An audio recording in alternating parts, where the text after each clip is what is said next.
Oke cuy, balik lagi sama gua Gani. Hari ini gua kedatangan satu buah laptop dari AMD ya, yaitu ini HP Pavilion Aero 13 ya, serinya BE2005AU ya. Dia ini udah pakai Ryzen 7 yang 7000 series ya, 7735U ya. Udah dapat SSD 1 TB, RAM 16, terus grafiknya pakai Radeon 680M kalau nggak salah ya. Nanti kita lihat lagi aja. Harganya sih kalau gue lihat di kertas 15,5 jutaan ya. Cuman kalau gue lihat di marketplace ya, kayak di official AMD, itu dia harganya di 14,5 jutaan, 14,3 sampai 14,5 jutaan ya pasarannya untuk akhir Oktober 2023 ini ya. Oke, gak usah lama-lama, gue juga udah penasaran sama laptopnya kayak gimana, wujudnya kayak gimana. Gue juga belum tahu nih isinya dapat apa aja. Langsung aja kita lihat aja isinya ya, kita unboxing. Nah, ini dia teman-teman ya, kita lihat dari dusnya dulu. Ada logo HP, ada gambar kayak lingkungan sama 3R ya. Ini logo 3R kan yang reuse, recycle, yang kayak gitu-gitu ya. Dan di sini ada tulisan dari berbagai bahasa ya.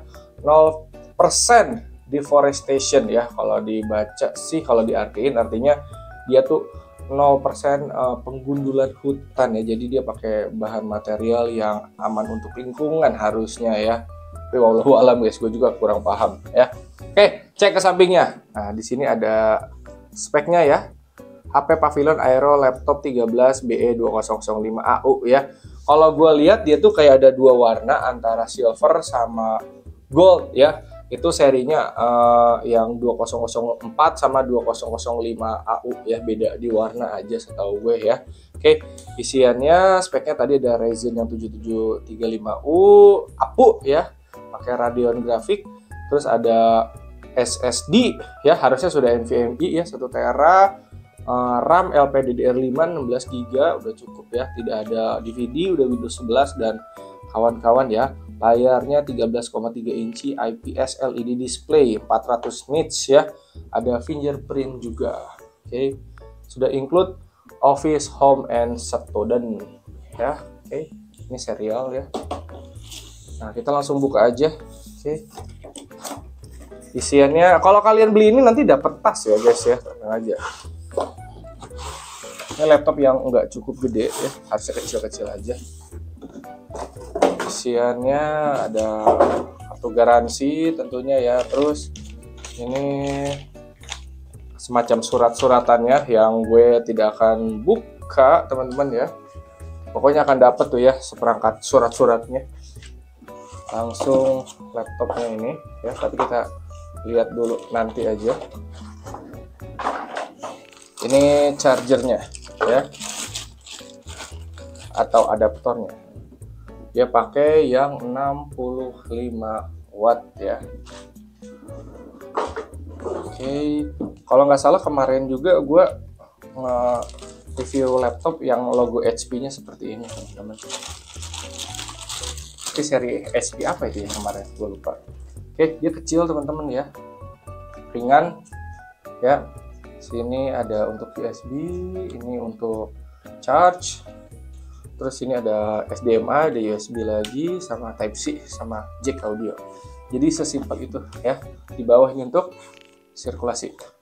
Kalau gue lihat ini laptop memang bukan khusus untuk gaming ya teman-teman ya. Oke, oh dia bisa sarung tangan guys. Oke, dan ketika kita ngangkat dia langsung naik. Bagian sininya naik. Wih, gokil ya. Sini ada buat webcam, ini layarnya, terus ini keyboardnya teman-teman. Oke, ini fingerprint di sini nih. Nah, jangan lupa untuk aktivasi ya Office-nya ya, karena dikasihnya yang original trial. Terus ada keterangan Ryzen 7000 series ya. Oke, sekarang ini mari kita colokin dan nyalain ya. Oke, ketika kita nyolok chargernya, di sini akan ada LED putih teman-teman ya. Ini gokil, laptop ringan banget guys. Sekarang kita nyalain ya. Yes. Nah. Oke, di sini gue cukup senang juga karena power sama tombol delete-nya itu nggak di ujung banget teman-teman ya. Jadi kalau kita pencet delete, ya powernya kagak kepencet gitu. Karena ada beberapa laptop yang tombol powernya di ujung sini, yang tangan kita tuh tadi pengen pencet delete malah kepencet powernya gitu. Oke, ini kita tunggu sampai masuk ke Windows-nya dulu ya. Oke, ini udah masuk ke Windows ya teman-teman ya. Oke, paling kita mulai dari area keyboard dulu ya teman-teman ya. Untuk area keyboard, walaupun ini terlihat laptopnya kecil ya, tapi buat yang ukuran tangannya gede kayak gue, misalnya kita mau ngetik gitu ya di sini ya. Oke, anggaplah kita ngetik apa aja gitu. Gue ngerasa ini nyaman-nyaman aja dan enak untuk dipencet gitu teman-teman ya, untuk si tombol-tombol di keyboardnya ya. Ini seperti tombol keyboard laptop pada umumnya, cuman menurut gue ya ini enak-enak aja gitu ketika dipencet gitu. Oke. Terus untuk touchpad juga ini cukup gede teman-teman ya. Dia lebih gede dari spacebarnya, jadi yang tangannya gede masih enak-enak juga. Klik kanan atau klik kiri dia juga cukup enak guys. Selanjutnya untuk keyboardnya juga nih ya. Jadi pada saat kita ngetik juga, misalkan layarnya kita tekin kayak gini kan dia ngangkat tuh ya. Jadi menurut gue feel ngetiknya bisa jadi lebih enak gitu karena lebih tinggi gitu sih bagian keyboardnya teman-teman ya. Tapi di sini gue rada sedikit was-was sama laptop yang layar di sini ya. Oke, karena ketika di sini kan ada pergeseran ya yang dari sininya nih.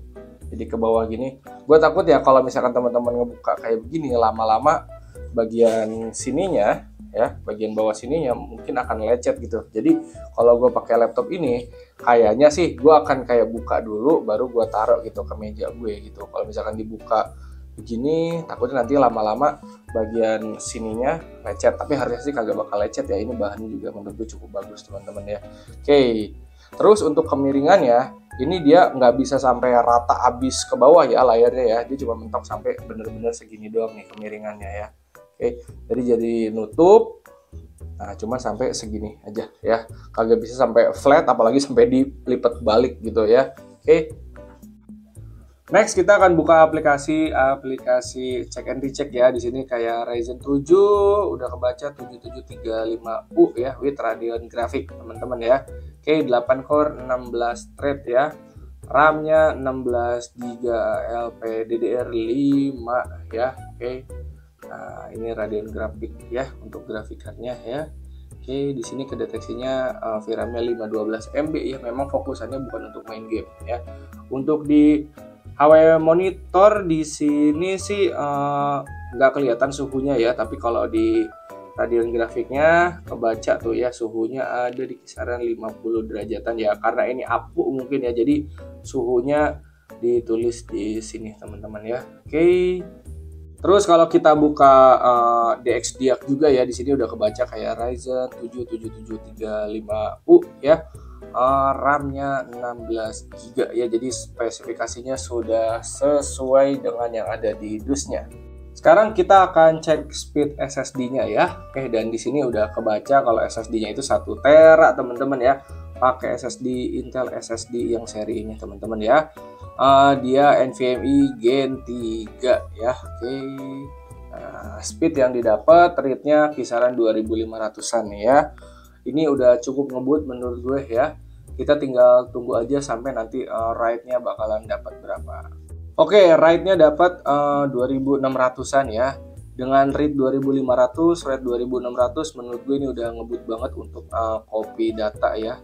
Untuk nyalain juga tadi cepet ya, ngebuka aplikasi cepet ya. Jadi standar speed SSD Gen 3 dapat hasil segini buat gue sudah lebih dari cukup. Oke, karena seminimal-minimalnya Gen 3 tuh saya ingat gue 1500 Mbps ya. Ini udah dapat 2500 ya, menurut gue udah cukup. Masuk ke webcam ya. Di sini settingan kameranya itu dia 0,9 megapiksel ya, 16:9, tapi resolusinya 720p ya. Begitupun yang video juga ya, 720p 16:9, 30 fps 60 Hz ya. Kita lihat hasilnya kurang lebih seperti ini ya. Untuk webcam bawaan segini ya udah cukup teman-teman ya. Kalau pengen lebih mantep ya silahkan beli webcam terpisah ya. Dan ini face trackingnya juga dia udah ngikutin juga tuh ya. Oke, udah cukup ya, webcamnya udah mantap. Nah, ini ada di atas ya, dia nggak ada slot penutupnya ya. Oke, jadi kalau mau ditutup ya paling kalian harus beli secara terpisah penutupnya ya. Oke, Ini udah cukup ya webcam bawaan, menurut gua hasilnya oke-oke aja.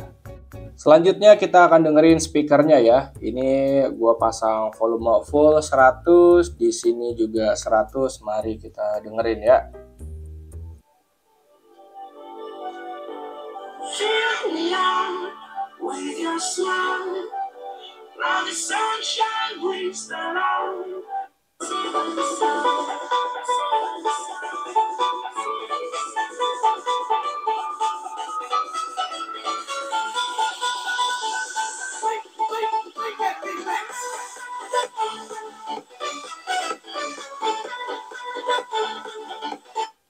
Nah, kurang lebih segitu ya. Dengan volume 100 menurut gue ya kekencengan sih. Ya, kita coba turun dikit jadi 60-an ya.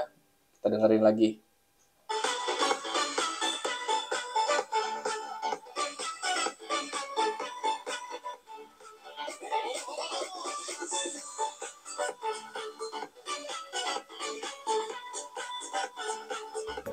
Oke, kalau buat gue pribadi, volume YouTube-nya ini akan gue full, tapi untuk volume yang di laptopnya gue akan set di 50 aja ya, karena ini gede teman-teman speakernya ya. Untuk laptop sekecil ini ternyata speakernya segede itu guys ya. Biasanya gue kalau pakai laptop tuh speakernya ada di 70-an gitu ya, tapi ini di 50 menurut gue udah cukup ya, bassnya juga udah cukup enak ya.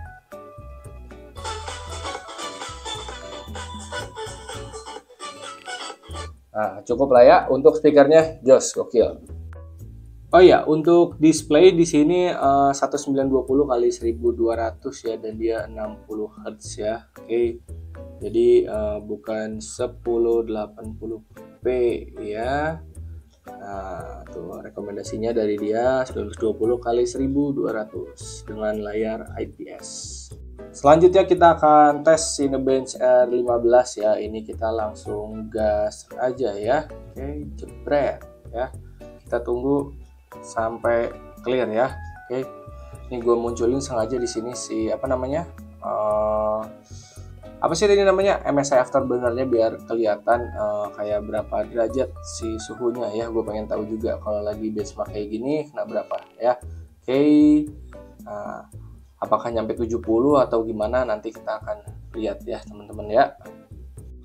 Oke, ini udah mau kelar ya. Dan tadi kalau gue lihat suhunya ya di pas bagian OpenGL dia tuh cuman sampai ke 70 paling tinggi. Itu juga sepersekian detik terus dia turun lagi ke 69, 68 teman-teman ya. Oke, jadi kurang lebih suhu prosesornya kayaknya segituan teman-teman ya. Oke, ini hasil skornya dari benchmark di Cinebench R15 ya teman-teman ya. Oke, kita masuk ke testing game ya, dan di sini gue hanya jajal GTA 5 aja karena memang fokusan dari laptop ini tuh bukan untuk main game teman-teman ya. Cuman kalau dipakai main game kayak Valo, GTA 5 ya dia harusnya masih bisa-bisa aja ya. Oke. Kalau teman-teman lihat di beberapa menit sebelumnya pada saat gue buka aplikasi GPU Z itu VRAM-nya itu hanya 512 MB teman-teman ya. Dan ini si GTA 5-nya bablas sampai 3 gigaan teman-teman ya, 3251 MB ya. Ini resolusinya udah di set ke 1900 kali 1200 ya. 60 Hz layarnya. Terus ini gue mentok kanan very high ya. Oke. Apakah dia bisa jalan? Bisa guys ya, dapat 30-an FPS ya. Oke, ada beberapa missing tekstur ya kalau misalkan teman-teman ngelihat ya. Tuh, ada kedip-kedip kayak gitu ya. Karena memang balik lagi ini bukan untuk main game gitu, tapi apakah bisa dipakai buat main game ya bisa-bisa aja teman-teman ya. Dan tadi kedip-kedipnya juga cuma sebentar teman-teman ya. Ini dapat kisaran 30 fps. Kalau mau lebih stabil ya turunin aja jadi high atau enggak normal gitu. Nanti FPS-nya mungkin bisa dapat 60-an teman-teman ya. Oke, suhu ada di 60-an, masih dingin ya. Ini gua bawahnya kan pakai mousepad teman-teman ya. Kalau misalkan kalian pakai cooling pad nanti suhunya bisa lebih dingin ya. Bisa dilihat ya.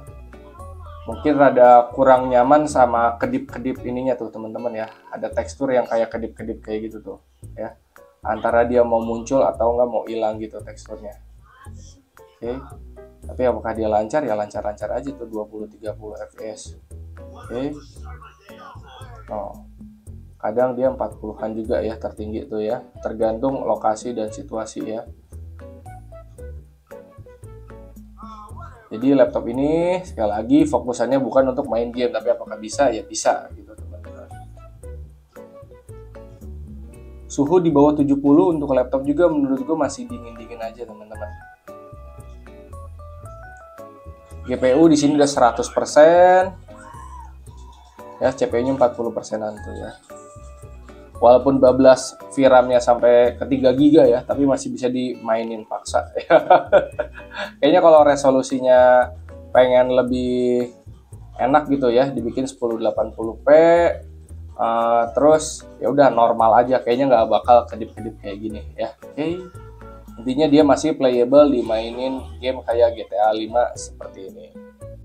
Oh ya, dan mungkin faktor kedip-kedip gini karena gue ngetesnya pakai SSD eksternal teman-teman ya. Kalau misalkan nanti gamenya ada di dalam laptopnya ya, karena storage-nya cukup gede di 1 tera gitu ya, harusnya kagak bakal kedip-kedip seperti ini ya. Mungkin ini gara-gara gue pakai SSD eksternal aja.